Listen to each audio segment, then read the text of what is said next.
প্রথম রজনীতে 7টি পুষ্ট গরু দেখলাম, যেগুলো নীলনদ থেকে বের হয়ে এলো এবং নীলনদের তীরে ঘাস খেতে লাগলো।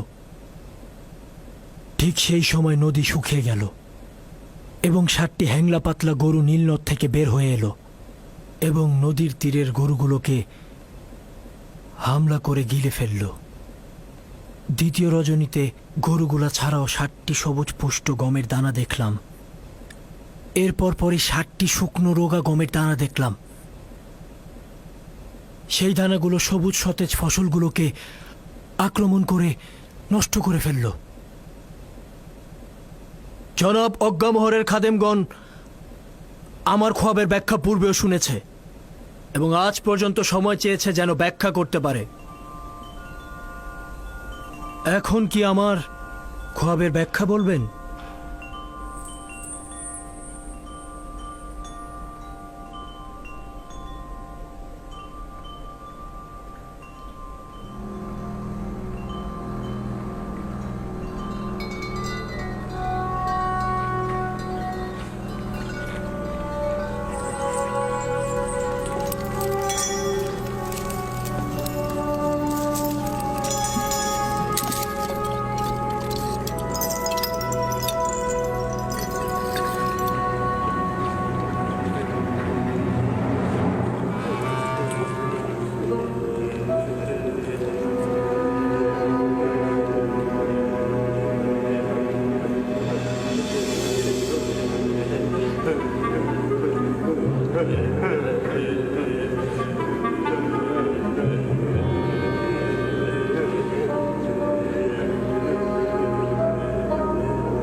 আচ্ছা, কি হয়েছে আমাদেরকে বলুন, আমরাও শুনি।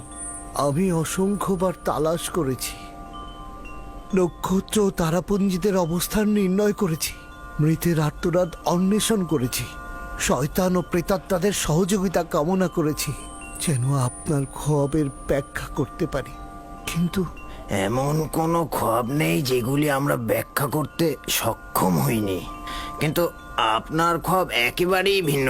এই খোয়াবের ব্যাখ্যা দেওয়া আসলে আমাদের পক্ষে সম্ভব নয়। মহামান্য বাদশাহ, আমরা 3জনই আমাদের জাদুশাস্ত্র ও সামর্থ্য দিয়ে আপ্রাণ চেষ্টা করেছি, কিন্তু পারিনি। আমাদের সকল খোয়াব বিশ্লেষণকারীদের ব্যাখ্যা হচ্ছে প্রাগৈতিহাসিক কাল থেকে গরুকে মিশরের জন্য বছর হিসেবে ব্যাখ্যা করা হয়েছে। আপাতত এটাই পেয়েছি।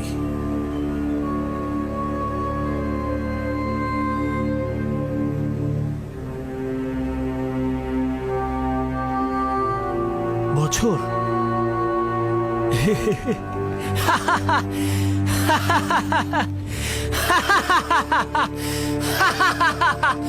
বছর?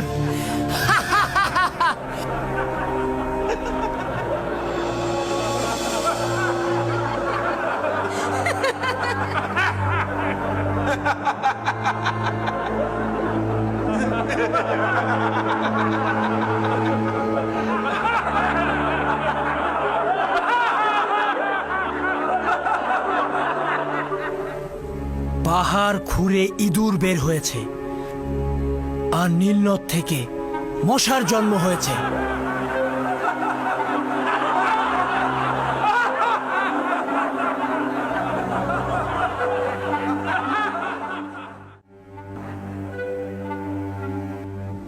আমার খোয়াবের ব্যাখ্যা হলো গরু মানে বছর।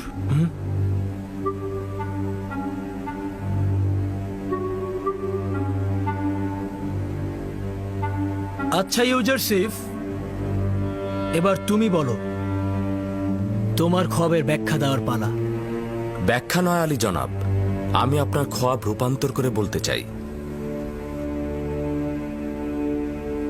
ব্যাখ্যা ও রূপান্তরের মধ্যে পার্থক্য কি রয়েছে? খোয়াব ব্যাখ্যার মূল ভিত্তি হচ্ছে অনুমান ও ধারণা, তার বিশ্লেষণ সুনির্দিষ্ট নয়। কিন্তু রূপান্তরের মূল হাকিকত হচ্ছে আধ্যাত্মিকতা। তাই আমি যা কিছু রূপান্তর করব তা নিঃসন্দেহে ঘটবে এবং তা পরিবর্তন ও বন্ধ করে দেয়া সম্ভব নয়। এই সকল বিশ্বাস কোথা থেকে পেলে ইউজারসিফ? নিজের প্রতি অনেক বিশ্বাস আছে তোমার। আমার পরওয়ারদিগারের নিকট থেকে আলী জনাব, আমি নিজে থেকে কিছুই বলি না, তিনি আমাকে রূপান্তর শিক্ষা দিয়েছেন। এগুলো যা বলছো অতিরিক্ত বাড়াবাড়ি ছাড়া কিছুই নয়। প্রমাণ করা তো দূরের কথা, তুমি কিছুই পারবে না। তুমি যে খোয়াবের ব্যাখ্যা করেছো সেটা সত্যি তো নয়ই। হাতে তোমার খোদার কুদরতের কথা বলছো, সেটা তো নেই। যদি অনুমতি প্রদান করেন আমি এই সন্দেহের পর্দা উন্মোচিত করব এবং এই খোয়াবের হাকিকত ও আমার পরওয়ারদিগারের কুদরত প্রমাণ করব। জনাব অজ্ঞামোহর যদি সম্মত হন তাহলে পরস্পর সমঝোতার ভিত্তিতে খোয়াবের রূপান্তর করব। এখন পর্যন্ত আপনার খোয়াব বিশ্লেষণকারী বলেছেন গরু মিশরের বছর হিসেবে ব্যাখ্যা হয়ে আসছেন, সঠিক তো? হ্যাঁ, এ ব্যাপারে কোনো সন্দেহ নেই। এবং কবুল করছেন যে দুটো স্বপ্নে গরু ও গমের দানাগুলো একই অর্থে ব্যবহার হয়েছে? প্রকৃতপক্ষে তাই হবে। তাহলে কি সবুজ ও হুষ্টপুষ্ট প্রচুর পরিমাণ ফসলের নিশানা নয়, আর মৃত ও নিস্তেজ এবং শুকনো রোগা দুর্ভিক্ষের নিশানা নয়? ভিন্ন কোনো ব্যাখ্যা জেহেনে আসছে না। আপনি স্বীকার করলেন। তাহলে কি আমরা সিদ্ধান্ত গ্রহণ করতে পারি না যে মিশরে 7 বছর প্রচুর ফসল উৎপাদিত হবে এবং পরের 7 বছর শুষ্ক মৌসুম ও দুর্ভিক্ষ বিরাজ করবে?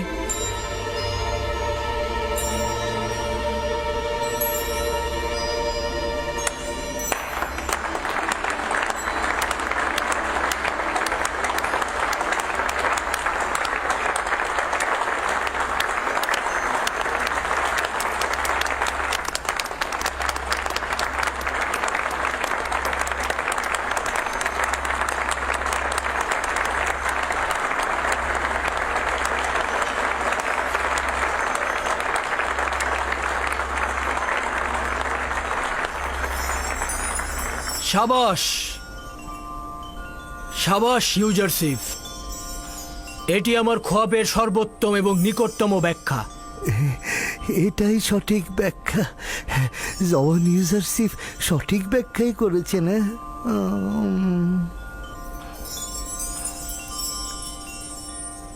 দেখলেন তো অজ্ঞামোহর, বলেছিলাম না এরা ফাউ খাওয়ার দল। এরা অযথাই নিজেদের খোয়াব বিশ্লেষণকারী দাবি করে।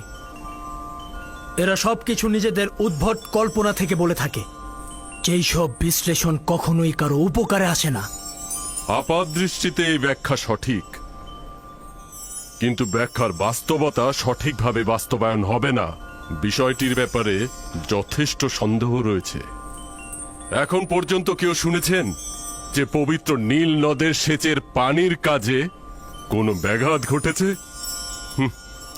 এই ব্যাখ্যা দক্ষিণে অবস্থিত কৃষ্ণকার ভূমির জন্য প্রযোজ্য। মিশর ভূমির জন্য নীলনদ হচ্ছে সোনা খচিত আংটি স্বরূপ। কিন্তু আমরা পূর্বপুরুষদের কাছ থেকে শুনেছি এ পর্যন্ত নীলনদ বেশ কয়েকবার অন্যান্য নীল সাগর থেকে পানি ধার করেছে এবং পানি স্বল্পতায় ভুগেছে।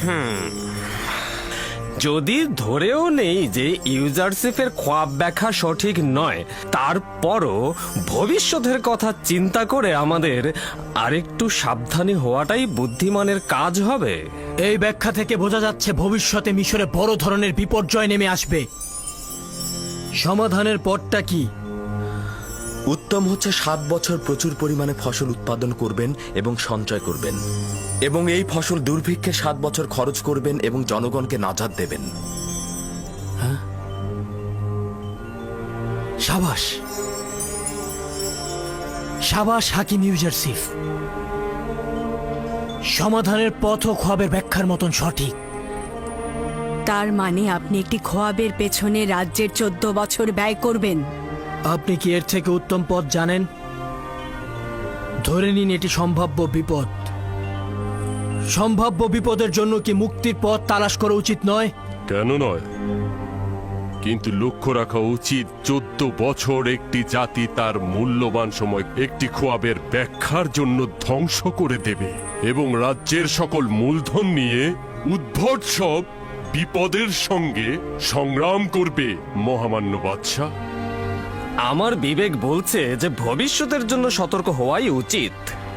দেখা গেল সত্যি সত্যি ঘটে গেল, তখন যদি আমাদের প্রতিষেধক না থাকে তাহলে তখন কি করব?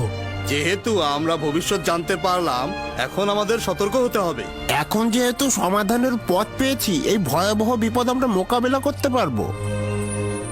আমরা ইউজারশিপের প্রতি কৃতজ্ঞ যে উনি আমাদের বিপদ সম্পর্কে সজাগ করেছে। আমরা ইউজারসিফের খোদার নিকট শুকরিয়া জ্ঞাপন করছি। ইউজারসিফকে শুকরিয়া, কারণ সে ভিন্ন খোদার অনুসারীদেরকেও সহযোগিতা করেছেন। ইউজারসিফের পবিত্রতা ও তার গুণা থেকে বিরত থাকার কথা সবাই শুনেছেন। আজকেও তার হেকমত ও বুদ্ধিমত্তা সম্পর্কে আমরা সবাই অবগত হলাম। সকল খোয়াব ব্যাখ্যাকারী যে ব্যাখ্যা দিতে পারেনি, সে সেই ব্যাখ্যা দিয়েছে। আজ থেকে তাকে নিজের আমিন হিসাবে নির্বাচন করলাম। আজ থেকে আমার নিকট তার জায়গা হচ্ছে নিরঙ্কুশ। তার জায়গা আমার দরবারে। আজ আমি আনন্দিত ও উদ্দোলিত রয়েছি।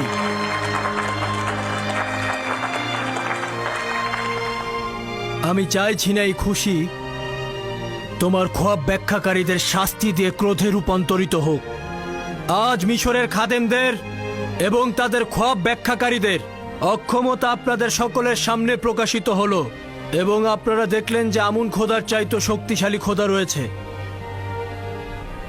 আমার খুশি ক্রোধে রূপান্তরিত না করতে চাইলে এখান থেকে চলে যান।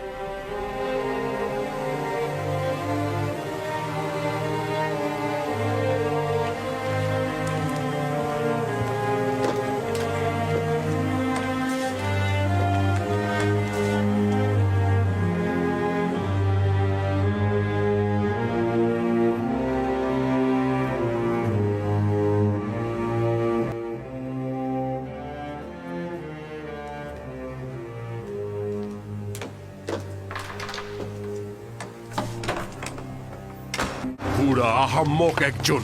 জানিস না তোর কোথায় মুখ বন্ধ রাখা উচিত, কোথায় কথা বলা উচিত। আমুনের রিজিক খাস আর আমুনের দুশ্মনের সমর্থন করিস। তার ব্যাখ্যা তো সঠিক ছিল, আমি ইনসাফ অস্বীকার করতে পারিনি। আহাম্মক, কে তোকে বলতে বলেছে? কে তোকে স্বীকারোক্তি দিতে বলেছে? কেন অন্যদের মতো তুই মুখ বন্ধ রাখতে পারলি না? কেন দুশ্মনের কথায় সত্যতা দিয়ে সিলমোহর মেরে দিলি? কেন বলবেন না আলী জনাব? কেন বল? আলী জনাব, ছেড়ে দিন, ছেড়ে দিন আলী জনাব, মারবেন না, করে দিন আলী জনাব। বাদী আমর, জি আলী জনাব। এটাকে নিয়ে যাও। আলী জনাব, আলী জনাব, রহম করুন আলী জনাব। আমি খেয়ানতকারী নই আলী জনাব, আমাকে রহম করুন আলী জনাব। আমি খেয়ানতকারী নই আলী জনাব। এখন পর্যন্ত এই লাঞ্ছনা ইবাদতখানা ও ইবাদতখানার খাদেমদের জন্য আসেনি। নিঃসন্দেহে পরাজয়ের খবর মিশরের আনাচে কানাচে অতি দ্রুত পৌঁছে যাবে। বলবে যে ইব্রানি ইউজারসিফের খোদা একজন ভয়ঙ্কর ভেড়া চড়ানো রাখালের খোদা। এই খোদা মহান আমুনের খোদার উপর বিজয়ী হয়েছে। একজন অনভিজ্ঞ খোয়াব বিশ্লেষণকারী মিশরের অভিজ্ঞ ও প্রাচীন খোয়াব ব্যাখ্যাকারীদের ওপরেও বিজয়ী হয়েছে। এটা যেমন আমাদের জন্য লজ্জার, তেমনি মহান খোদা আমুনের জন্য। মিশরের লোকজন আমাদের খোয়াব ব্যাখ্যাদানকারীদেরকে ইলাহি হিসাবে ইবাদত করত। এখন আমাদের কি হবে? আমন খোদা রহম করুক, জানি না এই অপমানের প্রতিশোধ কবে নিতে পারবো।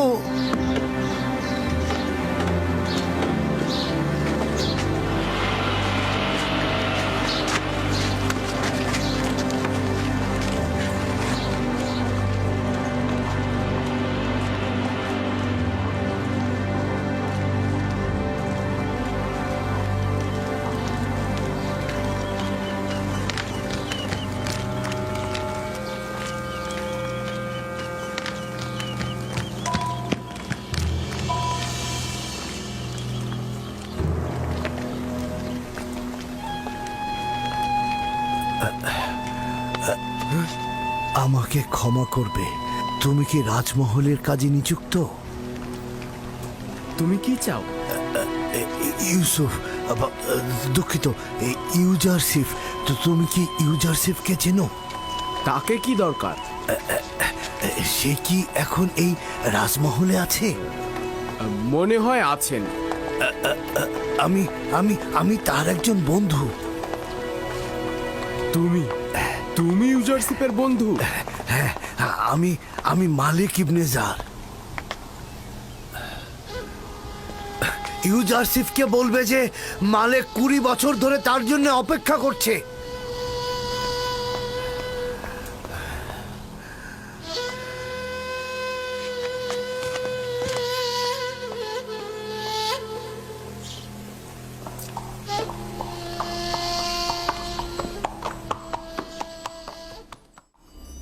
জনাব ইউজারশিপ আমার খবরের ব্যাখ্যা এমনভাবে করেছেন যে সামনে বড় ধরনের দুর্ভিক্ষ রয়েছে এবং এই বিশাল সংকট মোকাবেলায়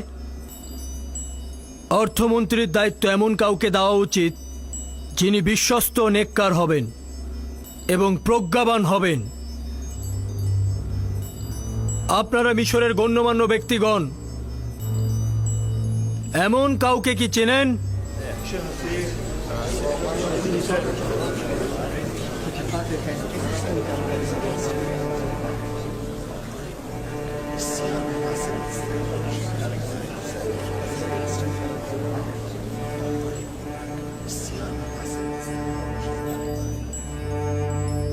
মহামান্য বাদশাহ পুতিফার, এই সংকট মোকাবেলায় তিনি সবচেয়ে উত্তম ব্যক্তি।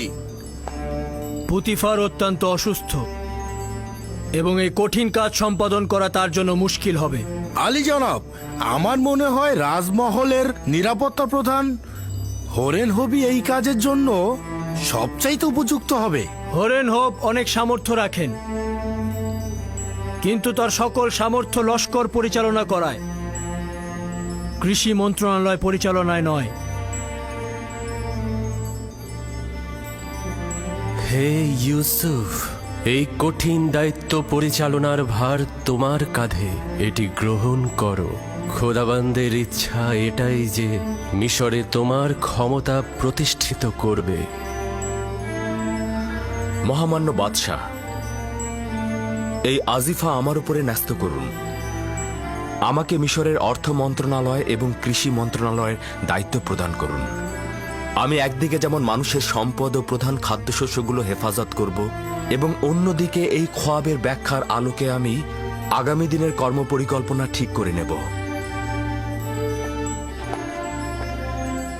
তাই তো, তোমার থেকে কে উত্তম হতে পারে? আমার বিশ্বাস তুমি এই ক্ষেত্রে সফল হবে। আজ থেকে আমি তোমাকে মিশরের অর্থ ও কৃষি মন্ত্রণালয়ের দায়িত্ব প্রদান করলাম এবং সকলের উদ্দেশ্যে বলছি, আজ থেকে জনাব ইউজারশিপ মিশরের বাদশার মহান সলা পরামর্শকারী হিসেবে নিযুক্ত হবেন।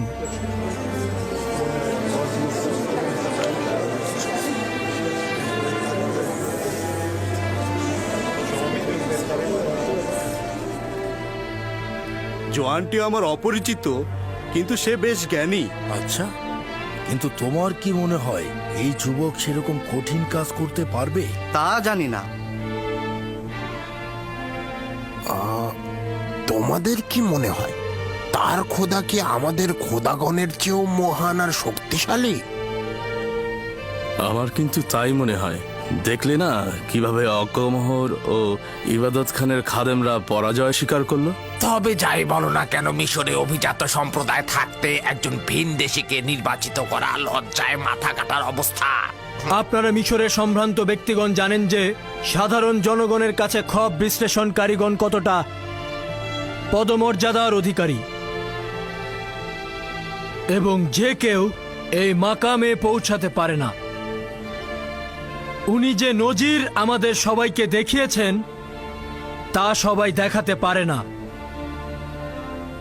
তার এই অভিষেক অনুষ্ঠান জাঁকজমকপূর্ণ ও স্বর্ণখচিত করে রাখব। আজ মহামান্য বাদশাহ উদার হস্তে এই নগণ্য বাদশার উপর দায়িত্ব অর্পণ করেছেন। আমার তাগাদ এই যে এই আনুকূল্যকে কামেল করুন। আমি জনাব ইউজারসিফের সকল তাগাদ গ্রহণ করব। আমার দুইটি তাগাদ। প্রথমটি, আমার কারণে কারাগারে বন্দী সকল নারীকে আপনি আজাদ করে দেবেন।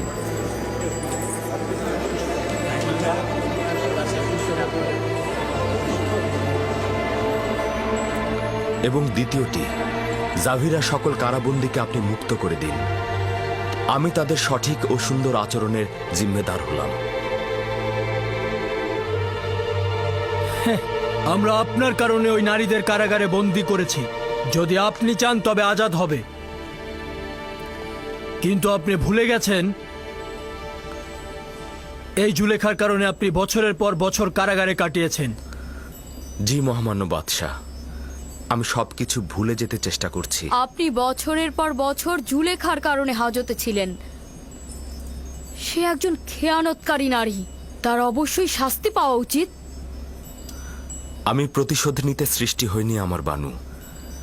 যে সকলের জন্য ক্ষমা আর রহমত নিয়ে এসেছে, সে কখনোই অভিশাপ প্রদান ও প্রতিশোধ পরায়ণ হতে পারে না। আমরা ভেবেছিলাম আপনি জুলেখা ও পুতিফারের প্রতি চরম প্রতিশোধ নেবেন। আমি শুধু চেয়েছিলাম নিজের উপরে আনা মিথ্যা অপবাদ দূর করতে, তাদের কোনরূপ শাস্তি প্রদান বা কারাগারে বন্দী করতে নয়।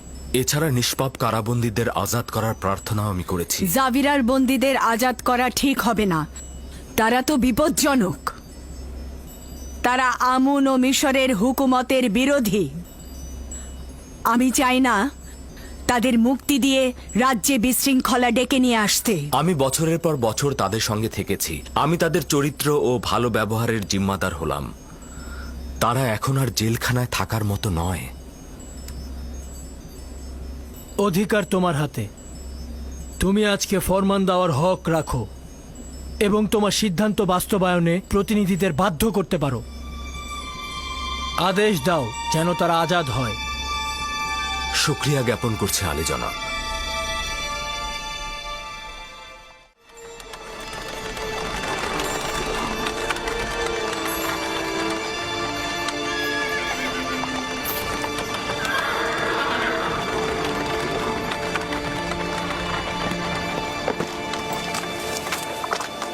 বার্তা গ্রহণকারীকে খবর দাও।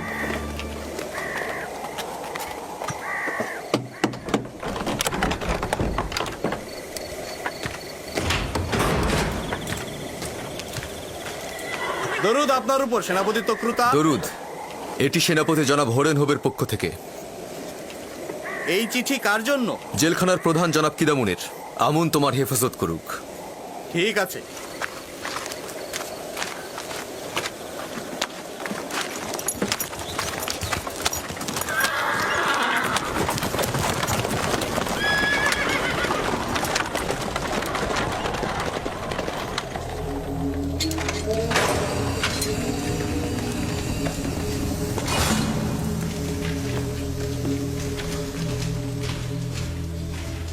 এই দরজা খোলো।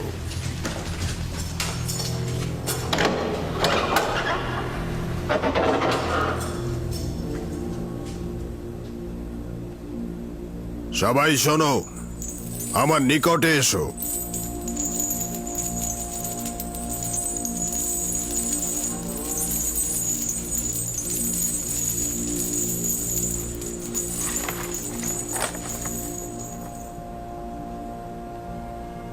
মিশরের বাদশার শলা পরামর্শকারীর পক্ষ থেকে জাভিরা কারাগারের প্রধান কিদামেনকে জানানো যাচ্ছে যে জাভিরার বন্দীদের উত্তম চরিত্র ও আচরণ সম্পর্কে অবগত আছি, এবং আমি এও জানি যে অসংখ্য বন্দী জুলুমের শিকার হয়ে কারাগারে বন্দী হয়েছে এবং তারা বেগুনাহ। তাই অবশিষ্ট দিনগুলোর জন্য সকল কারাবন্দীদের সাধারণ ক্ষমা ঘোষণা করা নিজের জন্য ওয়াজিব বলে মনে করছি, এবং এই মর্মে সকল কারাবন্দীকে সাধারণ ক্ষমা ঘোষণা করা হচ্ছে। মিশরের বাদশার শলা পরামর্শকারী ইউজারসিফ।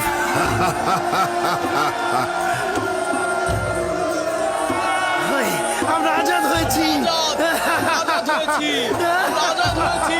আমরা আজাদ হয়েছি।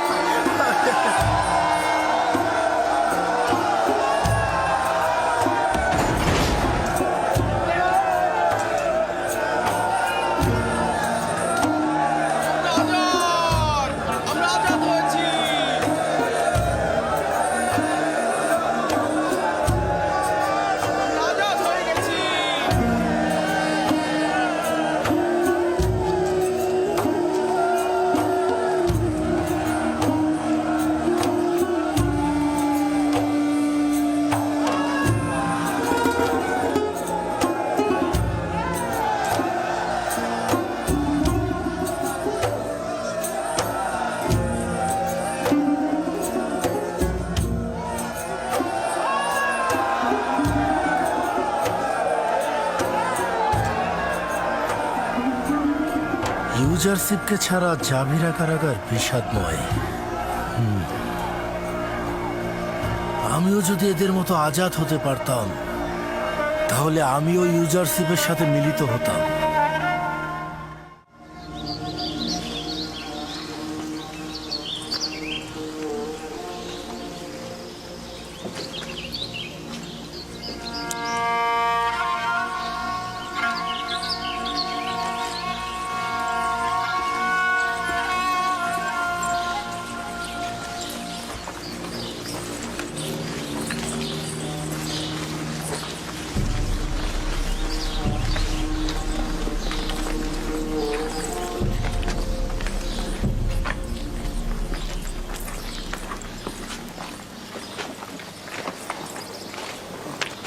আসলেই আমরা আজাদ? জি, মহামান্য বাদশাহর প্রধান পরামর্শক জনাব ইউজারশিপের ফরমানে আপনারা আজাদ হয়েছেন। তুমি কি বলছো? ইউজারশিপ মহামান্য বাদশার শলা পরামর্শকারী হয়েছে? জি, সেটাই হয়েছে। শুনেছ? ইউজারশিপ বাদশাহ আমেন হতেবের শলা পরামর্শকারী হয়েছে। জানো এর মানে কি? এর মানে বাদশাহ তার প্রতি আকৃষ্ট হয়েছে। এটাও কি সম্ভব যে কেউ ইউজারশিপের সান্নিধ্যে থাকবে আর সে তার ফাঁদে পড়বে না? এটা কেবল শুরু মাত্র। এরপর অসংখ্য অসংখ্য লোক তার প্রতি আকৃষ্ট হবে।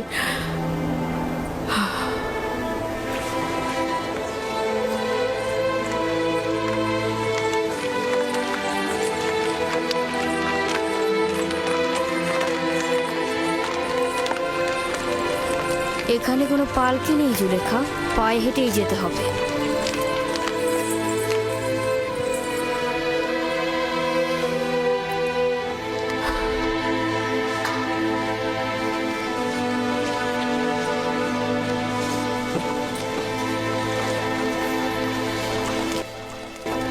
আমি তো শুনেছি আমুনের খাদেমরা নাকি তার মোকাবেলায় অক্ষম হয়েছে। শুনেছি ইউজারশিপ যা বলে তাই ঘটে যায়। খোয়াবের ব্যাখ্যা সে নাকি তার খোদার কাছ থেকেই শিখেছে। হ্যাঁ, আমিও শুনেছি সে অবিরত তার খোদার কথাই বলেছে। সবাই বলা বলি করছে তার খোদা নাকি আমনের খোদার চাইতেও বেশি শক্তিশালী। হ্যাঁ,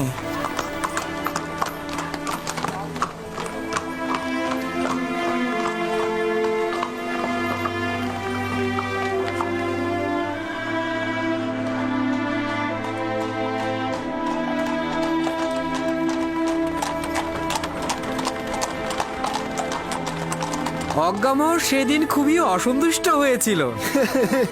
খাদেমরা তো তার সামনে দাঁড়াতেই পারছিল না। ইউজারশিপ সর্বশ্রেষ্ঠ খোয়াব ব্যাখ্যাকারী।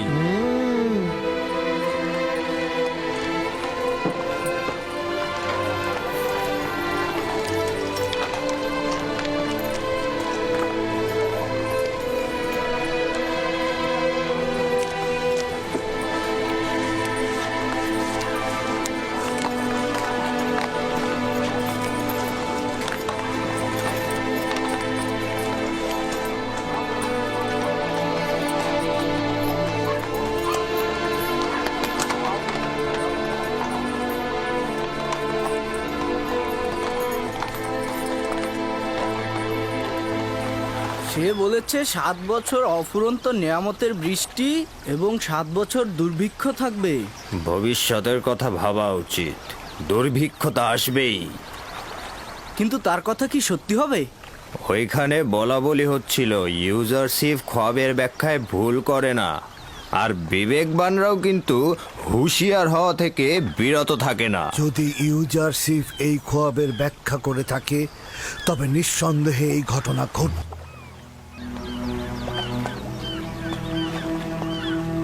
উনি ঠিকই বলেছে। যদি সত্যি দুর্ভিক্ষ আসে তাহলে আমরা আমাদের সঞ্চয় থেকে খরচ করব, আর না হলে তো বেঁচেই গেলাম। সতর্ক থাকতে দোষ কি? তুমি কোথায় ইউসুফ? সর্বোচ্চ তোমাকে নিয়ে আলোচনা হচ্ছে, আমি কেন তোমার দেখা পাচ্ছি না?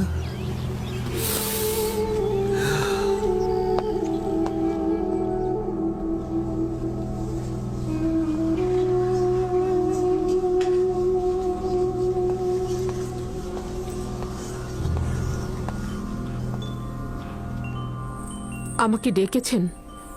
হ্যাঁ, কিন্তু তোমার সঙ্গে আমার আসলে কোনো কাজ নেই। তবে ডাকার কারণ হচ্ছে আজ আমেনহোতেবের দরবারে যা ঘটেছে সেখান থেকে কিছু বিষয় তোমাকে ও মহলের অন্যান্য অধিবাসীদের জানানোর প্রয়োজন মনে করছি। তোমার নিশ্চয়ই স্মরণে আছে যে প্রায় 10 বছর আগে ইউজারশিপকে আমরা কারাগারে নিক্ষেপ করেছিলাম, যাতে সে জনগণের কাছে তুচ্ছ ও হীন বলে প্রতীয়মান হয়। সত্যি বলতে তার অপরাধ এই ছিল যে সে জুলেখা ও মিশরের কামুক নারীদের কাছে আনুগত্য পোষণ করেনি। কিন্তু এখন আমিও জুলেখাই জনগণের কাছে তুচ্ছ হয়ে গেলাম। অপরদিকে ইউজারশিপ এমন উঁচু মর্যাদা পেয়েছে যা আমরা কোনোদিনই কল্পনা করতে পারিনি। মিশরের জনগণের কাছে সে এখন প্রিয় পাত্র, আর জুলেখা তার কামনা বাসনায় তাড়িত হয়ে ইউজারশিপের সাথে জুলুম করে সবার কাছে অপমানিত হয়েছে। জুলেখার কথা ইউজারশিপকে জেলখানায় নিক্ষেপ করে আমিও গুনাহ করেছি, অপমানিত হয়েছি, যা সবার জন্য একটি শিক্ষা। অসহ্য যন্ত্রণা যা 10 বছর ধরে এই সিনহার মধ্যে লুকিয়ে রেখেছি তা আজ সবার সামনে আমি বলবো। আমাকে তো তা আজ বলতেই হবে। জুলেখা তার দিলের চাহিদা মেটানোর জন্য তার স্বামী ও পরিবারের সম্মান বিসর্জন দিয়েছে। সে তো আমার বিশ্বাসের সাথে খেয়ানত করেছে। অভিশাপ আমাকে, ধিক আমাকে যে আমি তাকে অনুসরণ করেছিলাম এবং ইউজারশিপের ন্যায় একজন বিজ্ঞ হাকিম ও নিষ্পাপ জওয়ানকে জুলেখার কথায় আমি কারাগারে নিক্ষেপ করেছিলাম।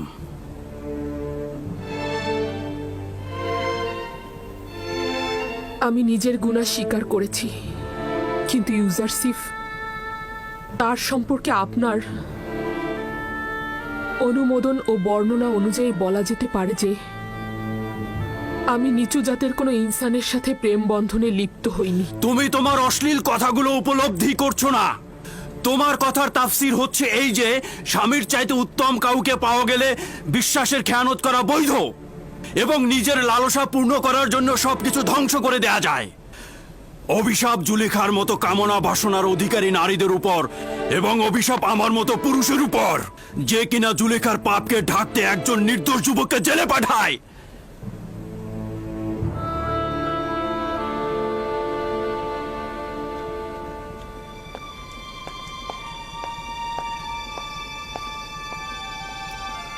আফসোস এই যে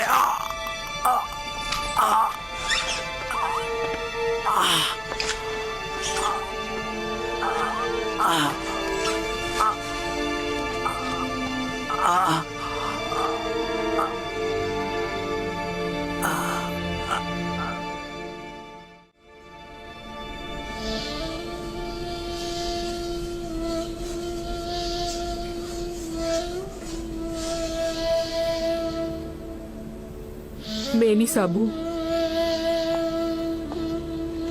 জি আমার বানু।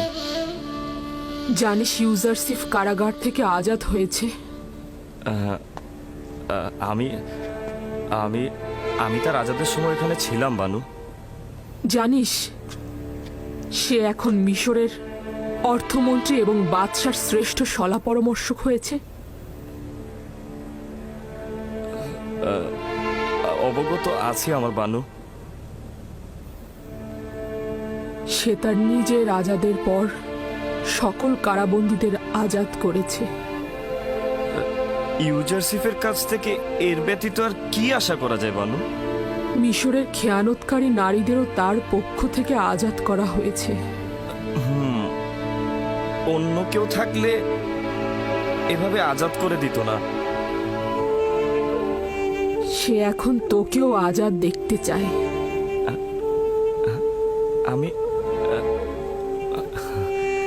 আমাকেও ইউজারসিফ আজাদ দেখতেই চায়। হ্যাঁ, ইউজারসিফের এশক তোকে আজাদ দেখতে চায়।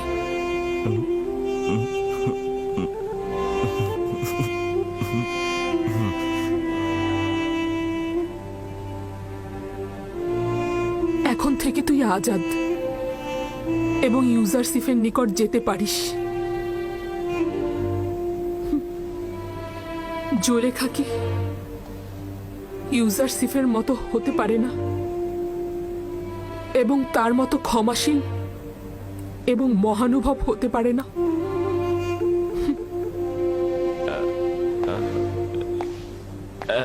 আমি আমি আমি আজাদ হয়েছি।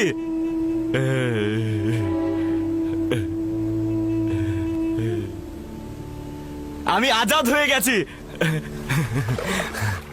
আরে এত ভারী লাগছে কেন? ভালো করে ধরো তো, শক্ত করে ধরো, ধরো ধরো। আসলে এটা কি হতে পারে? আগে উপরে তো তুলি। ধরো, সাহায্য করো, টানো টানো, উপরে তোলো এটাকে, ধরো, উপরে উপরে তোলো। হ্যাঁ, উপরে তোলো। হ্যাঁ, আরে এ তো দেখছি আমুনের ইবাদতখানার প্রধান খোয়াব ব্যাখ্যাকারী।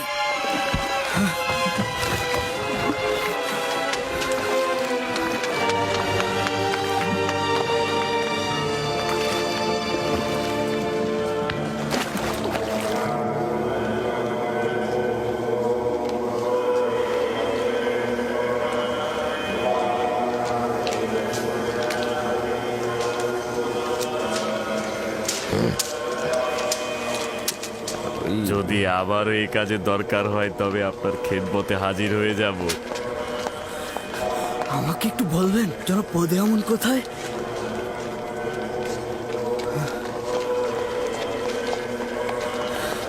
জনাব পদে আমন, আমরা নদীতে একটা লাশ পেয়েছি। লাশটি আমনের প্রধান খোয়াব ব্যাখ্যাকারীর মনে হচ্ছে। আমাদের জালে লাশটি আটকে গিয়েছিল। লাশটিকে নদীর পাড়ে রেখে এসেছি।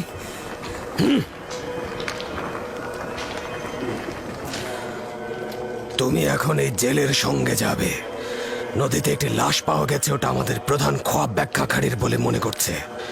যদি তাই হয় তাহলে লাশটা নিয়ে আসবে। জি জাহাপনা। আহমক, একটা সহজ কাজ ঠিক মতো করতে পারলি না।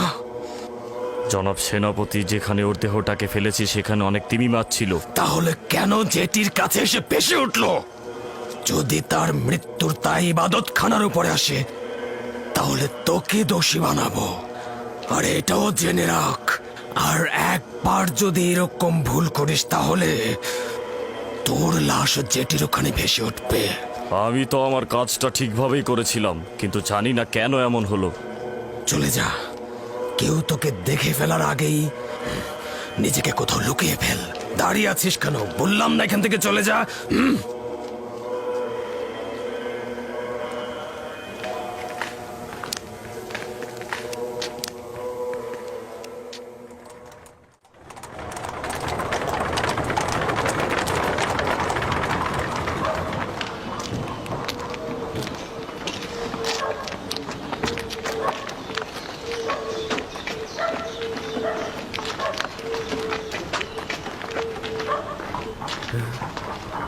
খোয়াব বিশ্লেষণকারী।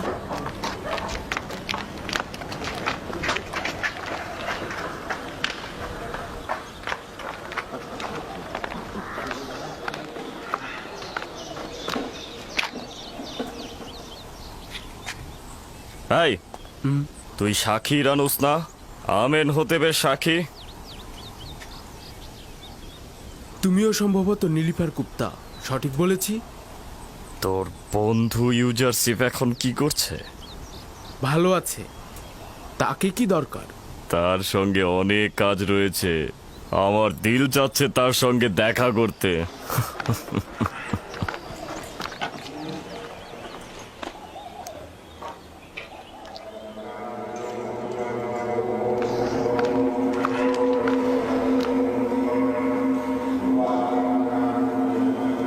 কোথায় ছিল? তাকে কোথায় পেলে? কোথায় পেলে তোমরা? যেটির পায়ের সঙ্গে লেগেছিল আলী জনাব। খোদাবন্ত তাকে রহম করুক। তিনি ইবাদতখানার একজন বয়োজ্যেষ্ঠ খোয়াব ব্যাখ্যাকারী ছিলেন। আমি অনুমান করছি সেই ইউজারশিফের সাথে মোকাবেলায় পরাজয় লজ্জা সহ্য করতে পারেনি। এটা তার কাছে খুব অপমানজনক মনে হয়েছে, আর এই কারণে সে নিজেকে নীল নদে ডুবিয়েছে।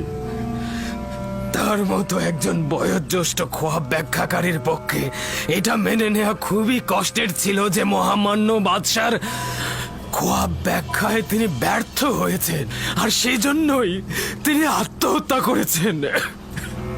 তাকে সম্মানের সাথে পশ্চিমে নিয়ে যাবে, তাকে মমি করো আর একটি কবরে দাফন করো।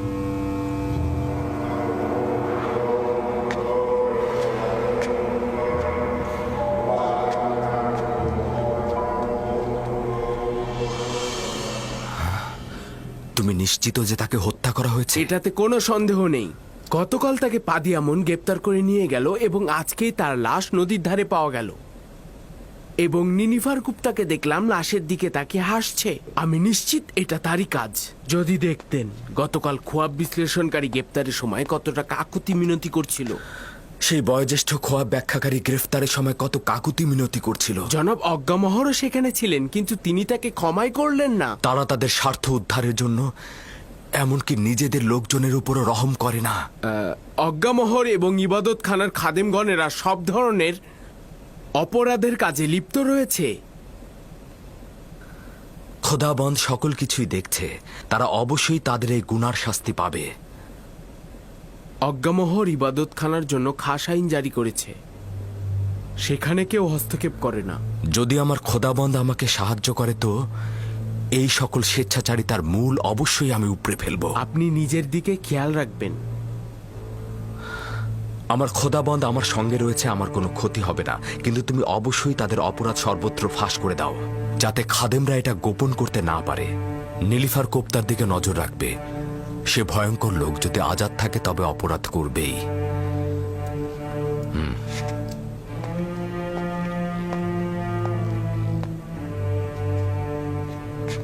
একটা বিষয় বলতে ভুলে গিয়েছিলাম আলী জনাব।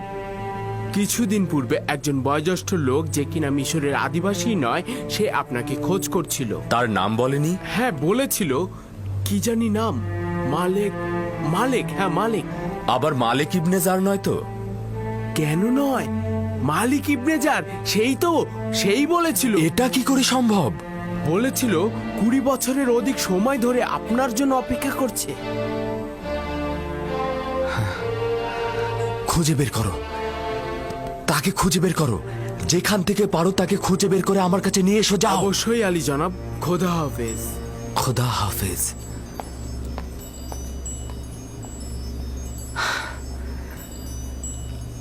মালিক ইবনে জার, এতদিন পর কোথায় ছিল এতদিন?